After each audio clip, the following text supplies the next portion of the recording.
हालात बदल गए, जज़्बात बदल गए, ऋषि भैया को देख के फिर से मेरे ख़यालात बदल गए? नहीं, और मज़बूती के साथ मज़बूत हो गए कि ये मिस्टर साम, दाम, दंड, भेद कुछ भी अपनाएँगे, उस बंदी को गलत साबित करने के लिए। पहले तो हम इनके लिए तालियाँ बजाएँगे। आप भी बजा दीजिएगा क्योंकि आज ये तालियाँ डिज़र्व कर रहे हैं। क्यों? मैं बताऊँगी। प्रूफ़, उनको वैसे प्रूफ़ खेलना बहुत अच्छा लगता है। और हाँ दोस्तों, आप अगर अपनी बीवी से इतना ज़्यादा प्यार कर रहे थे, आप इस प्रकार की रिकॉर्डिंग क्यों रखे थे? मतलब आपको पता था कि कभी न कभी ऐसा होगा और आप ये क्लिप हथियार की तरह यूज़ करेंगे। जी हाँ, मिस्टर ऋषि ने हथियार की तरह वो क्लिप यूज़ करी है, जो हस्बैंड वाइफ के बीच में पता है, हमारे सबके जो भी रिश्ते होते हैं और उन रिश्तों में कभी-कभी हम एक्सट्रीम लेवल पे चले जाते हैं, लड़ाई झगड़े और हाँ, गालियों वाला वो जो है ना डॉट डॉट ऐसा वो शब्द मैं बोल भी नहीं सकती, उसने सुना दिया था। ये भी रिकॉर्ड करके रखा है, ओह माय गॉड! अपनी वाइफ़ की कॉल रिकॉर्डिंग कौन रखता है? अच्छा, वो कहीं व्हाट्सएप वाली रिकॉर्डिंग तो नहीं थी, जो प्यार मोहब्बत में जो वो गालियों वाली क्लिप थी, तो इसमें प्यार मोहब्बत लग रहा था, ऐसे लग रहा था कि भाई साहब, कोई लड़की बस अपने पति को छेड़ने के लिए वो बातें कर रही है।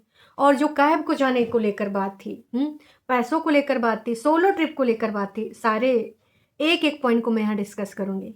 और मैं बताऊँगी आपको कि ये बंदा कितना शातिर दिमाग यूज़ किया है इन सारी क्लिप में। चलो शुरू करते हैं सबसे पहले। हाँ, सबसे पहले शुरू करते हैं कैब वाली बात से। कैब वाली बात पे जब ये सुनाता है हिमांशी की आवाज़, वहाँ पे हिमांशी चीख रही होती है, चिल्ला रही होती है कि तेरी आँखों के सामने जाऊँगी, मैं देखती हूँ तू क्या कर लेगा। उससे आगे की स्टोरी क्या दोस्तों आपको पता है कि वो कितनी देर से वेट कर रही थी या फिर क्या इनके बीच में कहा-सुनी हुई थी? क्या हुआ था? ये बंदा तो बस ये दिखाता है कि वो बंदे की लैंग्वेज क्या थी। क्या वो डेली बातचीत की भाषा थी? वो डेली इसी तरीके से बातचीत करती थी? नहीं। वो उस टाइप का क्लिप था जब हम कभी हाइपर हो जाते हैं या फिर कोई चीज़ हमें बहुत अखरी होती है। कई बार लड़ाई झगड़े में ना आप अपना आपा खो देते हैं और इस प्रकार की लैंग्वेज निकल जाती है। हालाँकि ये बंदा भी ना कोई बहुत अच्छे से बात नहीं कर रहा था और ये जान रहा था कि ये इस चीज़ को रिकॉर्ड कर रहा है, इसलिए ये जानबूझ के कहो अपने ऊपर कंट्रोल किया होगा। मेरा मानना है चलो ठीक है, तुमने कम गुस्सा दिखाया या फिर उसने बहुत ज़्यादा गुस्सा दिखाया, पर ये तुमने रिकॉर्ड क्यों किया? बस मुझे ये जानना है। और इसको संभाल क्यों क्यों रखे? चलो मान लेते हैं कि उस टाइम रिकॉर्डिंग लगी रही हो कि रिकॉर्ड हो गया, पर इसको तुमने सँजो के क्यों रखा? ये कोई ऐसी याद थी जिसको तुम ताउम्र जब तुम झूरियों की एज में चले जाओगे तुम दोनों, तो पति-पत्नी याद करोगे, देखोगे, सुनोगे, अपने प्यार को और मजबूत बनाओगे, अपने उस बुढ़ापे में अपने प्यार को जवान कर दोगे, इसलिए ये क्लिप रखी थी? नहीं। कहीं न कहीं तुम्हारे मन में ये चीज़ बहुत अच्छे से आ गई थी कि एक दिन ऐसा होगा और तुम इस क्लिप को यूज़ करोगे। मतलब ये तो मुझे लगता है कि ये बंदा इतना चालाक है दोस्तों, इतना चालाक है, प्रोवोक करना इसको बहुत अच्छे से आता है, ये भी चीज़ पता चल चुकी है। अब आते हैं दोस्तों के बारे में।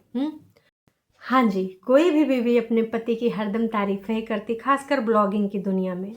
ब्लॉगिंग की दुनिया में इन-लॉज़ की तारीफ़ें होती हैं, है ना? रिश्तेदार की तारीफ़ें, पति की भी तारीफ़ें, पार्टनर की तारीफ़ें, क्योंकि ब्लॉगिंग की दुनिया ये झूठी होती है।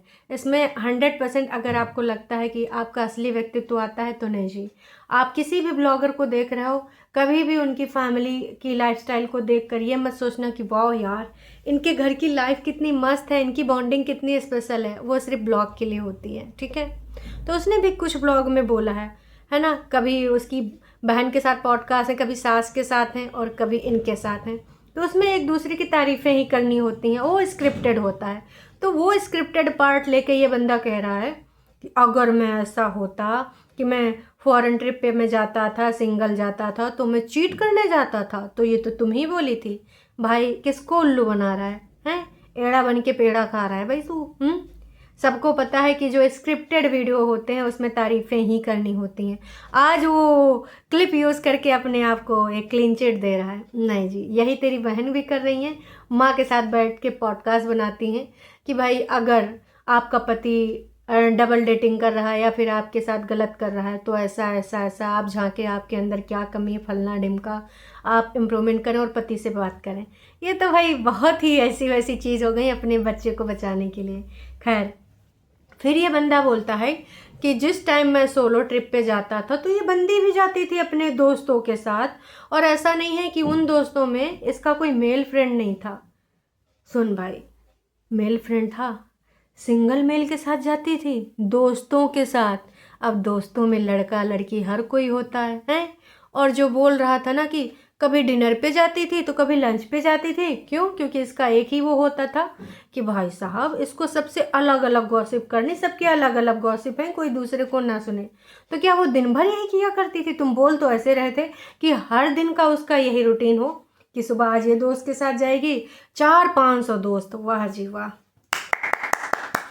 इतने सारे दोस्त, कमाल है भाई साहब। इतने दोस्त तो सेलिब्रिटीज़ के भी नहीं होते, वैसे ये यूट्यूबर सेलिब्रिटी ही है। पर यहाँ पर ये बंदा पूरे तरीके से उस बंदी को गलत करने के लिए ही लगा है। इतना जो इसने बोला था ना कि मैं आऊँगा, मैं अपना वर्जन लेके आऊँगा, आज समझ में आया कि इस बंदे को दोस्तों इतना टाइम क्यों चाहिए था। अब रिकॉर्डिंग सारी ढूंढनी, फिर सीक्वेंस के साथ सारा सब कुछ लगाना। कैसे वो व्हाट्सएप की वॉइस क्लिप यूज़ हुए हैं कि मैं सारा का सारा दिन करता था, इसके ब्रांड का काम करता था। उसकी एक एक चीज़ लगाई है कि सुनो अभी ऐसे बोल देना, सुनो उस ब्रांड को जो है तुम उसमें मेंशन मत करना क्योंकि उसने अभी अप्रूवल नहीं दिया। तो ये नॉर्मल सी बात है भाई साहब, हैं? लेकिन दोस्तों एक चीज़ मुझे और समझ नहीं आई, टू बी वेरी फ्रैंक। ये जो बड़े लोग होते हैं इसमें हस्बैंड वाइफ का अलग अलग पैसा होता है यार। हमारी नॉर्मल घर में ये होता है, जितने भी नॉर्मल फैमिलीज हैं हस्बैंड वाइफ एक होते हैं। उनका ये नहीं कि तुम्हारा 50% तुम्हारा 50%, लेकिन ये काफ़ी ब्लॉगर का मैंने सुना है कि ये मेरा पैसा है, ये तुम्हारा पैसा है। वाह जी वाह। और जो पैसे लेने को लेकर इल्ज़ामात इनके ऊपर लगे हैं, तो भाई साहब ने बता दिया कि कभी यूरो बनाने होते थे, कभी डॉलर बनाने होते थे, तो इसलिए मुझे देती थी। और कई बार इनकम टैक्स भी तो भरना होता था, इसलिए घुमन घुमाव कराए जाते थे। तो अगर कल को वो दिखाएगी मोटे मोटे कि उसने ये ट्रांसफ़र की, वो ट्रांसफ़र करे, ट्रांजैक्शन दिखाएगी, तो कोई बड़ी बात नहीं है। अरे भाई हस्बैंड वाइफ में आदान प्रदान होता है। मैं ये नहीं कहती हूँ कि अगर हस्बैंड वाइफ दोनों को कमा रहे हैं या फिर एक ज़्यादा कमा रहा है तो तुम एक वन यूनिट हो यार। एक दूसरे को अगर दे रहे हो तो हस्बैंड वाइफ एक दूसरे को नहीं देंगे तो कौन देगा? तो उस चीज़ पे तो मैं वैसे भी एग्री नहीं करती हूँ कि अगर हिमांशी कमा रही तो ऋषि को नहीं देगी या फिर ऋषि कमा रहा है तो हिमांशी को नहीं देगा। और जो भाई तुम बोल रहे थे कि तुमने घर बनवा के दिया, इस बंदी को इस चीज़ से प्रॉब्लम है कि तुम बहन के साथ 1 घंटे क्यों बैठ जाते हो, उसका मुंह बन जाता था। मेरे पेरेंट्स से भी प्रॉब्लम, तो मैंने ऊपर घर बना के दिया। अब बताओ, मैंने घर बना के दिया, मैंने तो नहीं कहा मैं अपने पैसे नहीं खर्च करूँगा। भाई तेरी बीवी थी, उसका 1 करोड़ या जितने भी करोड़ कमा रही थी वो तुम दोनों के ही थे, तुम दोनों ही इसका लाभ उठाते। आज वो चली गई है तो ये कितना चिल्ला रहा था, तुझे आज भी 1 करोड़ चाहिए? तो कितनी गंदी प्रवृत्ति की लड़की है, तो कितना गंदा सोच रखती है, तेरे बैंक में इतने करोड़ों रुपए, तुझे फिर भी 1 करोड़ चाहिए। मतलब कहीं ना कहीं ऐसा लग रहा था कि बंदे की दुखती रग पे हाथ रख दिया गया है कि इतने करोड़ इसके हाथ से कैसे निकल गए, ऊपर से मुझसे भी 1 करोड़ मांगा जा रहा है। वाह जी वाह। तो दोस्तों आप इनका जो स्मार्ट स्क्रिप्टिंग है, क्या वो समझे या नहीं समझे? उम्मीद करते हैं आप समझ गए होंगे कैसे ये बंदा पूरी तैयारी के साथ ये वीडियो आया। और इवन इनके जितने भी सब्सक्राइबर थे, हिमांशी के और इनके जेन्युइन सब्सक्राइबर ने यही लिखा कि हाँ भाई तुझे टाइम तो चाहिए होगा। क्यों? क्योंकि भैया वीडियो बनाने के लिए तुझे प्रूफ इकट्ठे करने पड़ेंगे। मुझे लग रहा था कि कहीं नीचता न कर दे, और भाई इसने नीचता कर दी। क्या किया इसने भाई साहब? उसकी वॉइस कॉल की रिकॉर्डिंग। मुझे तो डर लग रहा है कि कल को पता नहीं और ज़्यादा निजता पे ना आ जाए, कुछ ऐसी वैसी चीज़ें भी हस्बैंड वाइफ के साथ जो पर्सनल चीज़ें वो भी निकाल के लाए। हालांकि ये सब पर्सनल ही चीज़ें थी। लड़ाई झगड़ा किस हस्बैंड में वाइफ में नहीं होता है? कहाँ पे सिर्फ लवी डबी ही होता है। कभी हम ज़्यादा क्रोध में होते हैं, कभी कम क्रोध में होते हैं। उन चीज़ों को उस बंदी को कह रहा है तूने कैसे बोला, तूने कैसे बोला? अरे भाई तूने क्या किया है? लगातार बार बार तू ऐसी चीज़ें इकट्ठा कर करके लग रहा था कि इकट्ठा तूने बहुत पहले से माइंड मेकअप कर लिया था कि एक दिन जब मेरी हरकतों से वो परेशान होके ऐसा करेगी तो ये सब काम आएंगी उसकी इज्जत की धज्जियाँ उड़ाने के लिए। आज वो दिन आ गया तो ये सारी चीज़ें कर रहा है। और क्या बोल रहा था कि तू परेशान करती थी मुझे, कभी सोसाइटी में इधर घूम जाती थी और कभी तू जाके होटल में रह लेती थी, नाराज़ होकर मैं ढूंढता रहता था तू कहाँ है, तू कहाँ है। तो भाई तूने ये नहीं बताया कि ऐसी हरकतें अगर वो करती थी, सोसाइटी में जाके छुप जाती थी या फिर किसी होटल्स में अपना जो है जाके रुक जाती थी, तो क्यों रुक जाती थी? ऐसा तुम दोनों के बीच में क्या होता था? और अगर लड़ाई होती थी तो क्यों होती थी, उसकी वजह क्या थी? भाई मुझे तो ये जानना है। तो अगर हो सके तो तुम ये बताओ मुझे। दोस्तों, ये मैं नहीं कहूँगी कि हिमांशी कहीं पर गलत ही नहीं होगी, क्योंकि वो सारे इंसान हैं, हम सारे इंसान हैं, है ना?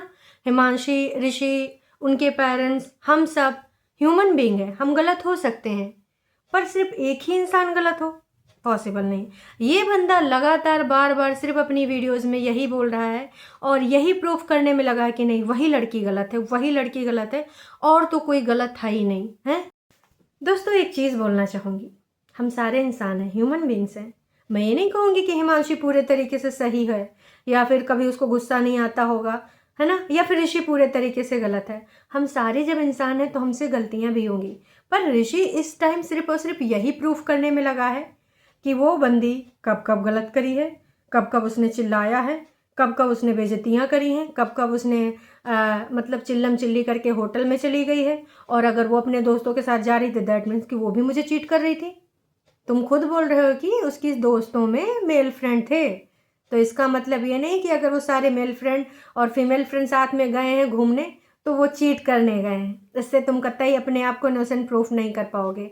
तुम इनोसेंट हो ये कैसे प्रूफ करोगे, ये बताओ मुझे। ये सिर्फ तुमने अपने आप को बचाने के लिए उसके जो ग्रुप में दोस्तों के साथ वो ट्रिप पे जाती थी उस पर तुम उंगली उठा रहे हो। इस तरीके से ना कभी तुम अपने आप को सही साबित नहीं कर पाओगे।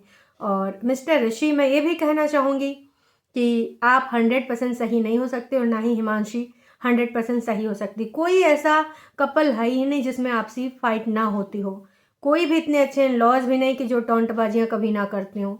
मान लेते हैं हरदम हर कोई ये भी नहीं करता कि टॉन्टबाजी ये करता है, पर अपने पेरेंट्स होते हैं। कोई कितना भी कह ले कि हम बेटी लेके जा रहे हैं, नहीं जी, वो बहुरिया ही होती है, ठीक है? तो अभी अगर हिमांशी के मम्मी पापा ने कहा है कि वो बड़ी तारीफ़ें करती थी आपके मम्मी पापा की, फलना ढिमका, तो जी हाँ, हम सभी अपने घरों में तारीफ़ें ही करते हैं कि हमारे इन-लॉज़ ऐसे, हमारे इन-लॉज़ वैसे, बुराइयाँ नहीं करते हैं। ये दिखाता है कि वो बंदी कैसी थी। और मैं ये नहीं कह रही हूँ कि कभी उसने गुस्सा नहीं किया होगा, कभी ऐसी-वैसी बातें नहीं करी होंगी, हैं? वो भी इंसान है। लेकिन तुम और सिर्फ़ एक ही चीज़ में लगे हो कि कैसे उस बंदी को गलत प्रूफ़ कर दो। मुझे पता नहीं था कि ये बंदी एक दिन मेरे ऊपर इतने घटिया इल्ज़ाम लगाएगी, मेरे माता पिता पे इतने घटिया इल्ज़ाम लगाएगी। मुझे बिल्कुल भी अंदेशा नहीं था। मैंने तो ये किया, मैंने तो वो किया। हर पति करता है, तूने भाई कुछ अलग से कर दिया? हाँ? वाह जी। और मैं ये भी नहीं कह रही कि हिमांशी ने पिछली बार जो भी एलिगेशन लगाए थे 8-9 मिनट में, वो कोई स्क्रिप्टिंग लेके नहीं आई थी, ठीक है? वो लगातार बस बोलती रही। और मैं ये भी कहती हूँ कि ज़रूरी नहीं कि उसने 100% सही चीज़ें बोली हों, क्योंकि वो भी गुस्से और द्वेष में थी, गुस्से में कुछ भी ऐसी-वैसी चीज़ें बोली होंगी। पर तुम जिस तरीके से यहाँ पर भोला-भाला बन के जब तुम गुस्से में आए थे, तब तुम्हारा रियल वाला चेहरा दिख रहा था। ऐसी लड़की, वैसी लड़की, तू ऐसा साबित करना चाहती, वैसा साबित करना चाहती। रियल चीज़ देखो, जो स्मार्ट लोग होंगे समझ जाएंगे, और जो सिर्फ इन प्रूफ पे भरोसा करते हैं, तो उन लोगों से मेरा एक ही सवाल है कि आप कभी गुस्सा नहीं करते हैं? जो हिमांशी की वो कैब वाली क्लिप है, क्या इस लेवल में आप कभी नहीं गए हैं? ऑफ कोर्स गए हैं। पर क्या वही क्लिप देखकर आप हिमांशी को जज कर लेंगे? आप अपना थोड़ा-सा दिमाग लगाइए।